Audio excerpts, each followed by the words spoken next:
সুন্নিরা নামাজ পড়ে না, তুরিকত করে। তা আমি বললাম তোমরা ওয়াহাবিরা তোমরা নামাজ পড়ো না। আরে ওয়াহাবি আর সুন্নি কি?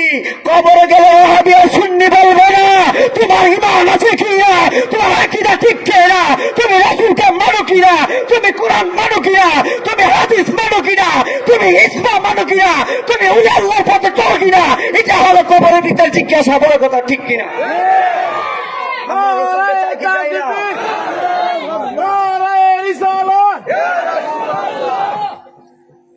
বাবা জালাল হিসাবে আসছে কি ফেতনা শুরু হয়ে গেছে। বাবা নাকি অপাটার ম্যান বেড়া মাসলা দেয়, অপাটার বেড়া মাসলা দেয়, হুজুরায় দেয় মাসলা দেয়। আরে অপাটার ম্যান তো ভাবে, এটা তো ভাব উঠতে গেছে।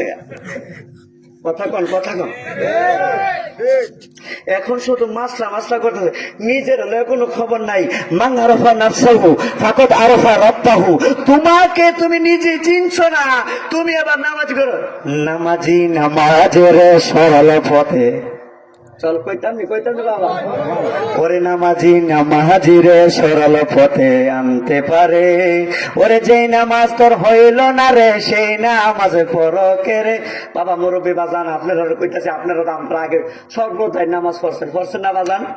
এই তো কইতাছেন আরে নামাজি নামাজিরে সরল পথে আনতে পারে। নামাজি নামাজিরে সরল পথে আনতে পারে। যে নামাজ হইল না রে, সেই নামাজ পড়ো কে রে। আরে যে নামাজ হইল না রে, সেই নামাজ পড়ো কে রে। নামাজিরে সরল পথে আনতে পারে। আরে যেই নামাজে মেরাজে হয় না, সেই নামাজে পড়ো কে রে। যেই নামাজে মেরাজে হয় না, সেই নামাজে পড়ো। কথা কোনটি কিনা? আল্লাহর কসম করে বলে যাচ্ছি, নামাজ এমন একটা জিনিস যেই নামাজে পড়লে আল্লাহর সাথে মেরাজ হয়, মুমিনের জন্য মেরাজ হয়।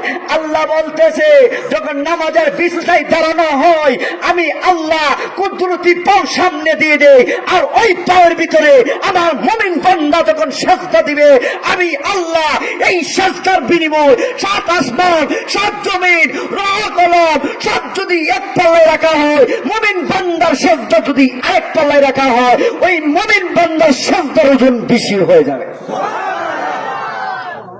আর এখন নামাজও গিয়া মিশা কথা কইতেছ বুঝি? হ্যাঁ, এইভাবে রাসূলের ইসলাম প্রচার করো? হ্যাঁ, মসজিদেতে পারো কো কি গো, তোমার ভোটটা দুষ্টামি করে মসজিদের সামনে গিয়ে চিল্লা করে কেরে? এই কথা কনা দাদু ভাই, মসজিদে চিল্লা করো না, চলো না নামাজ পড়ি। ইমাম সাহুজুর বড় হুজুর ওইসব আলা কথা। তুমি যদি এলামদারি হয়ে থাকো, আস্তে আস্তে করে তুমি বোঝো। বাজান রে, আজকে 1 সপ্তাহ ধরে নবীর ক্যাম্পাস ধরে খাইতেছি। ওই যে আমার ছেলেটা বলে গেছে, আমার ছেলেটা যে কিছুক্ষণ আগে ওয়াজ করেছে, আমার এই ছেলেটা 1 সপ্তাহ আমার সাথে সফরই করতেছে। বাজান আজকে 2টা প্রোগ্রাম, একটা প্রোগ্রাম ছিল, হে প্রোগ্রামে আমি এই ছেলেটাকে দিয়ে এখন করাইতেছি। কেননা আমারও তো একটা জানই, এর একটা মেমোরি না বাবা। এখন আমি কিছু তরিকতের কথা বলতে দিয়েছি, হুজুর আপনি কিছু তরিকতের কথা বলবেন, বেলায়েতের কথা বলবেন। মানে বেলায়েত কি এরকম অন্য পর্যন্ত বুঝি না। এটা কেডা দিছিল বাবা? কেডা কি এরকম না না নাকি? হ্যাঁ, না নবীর ফেম না রে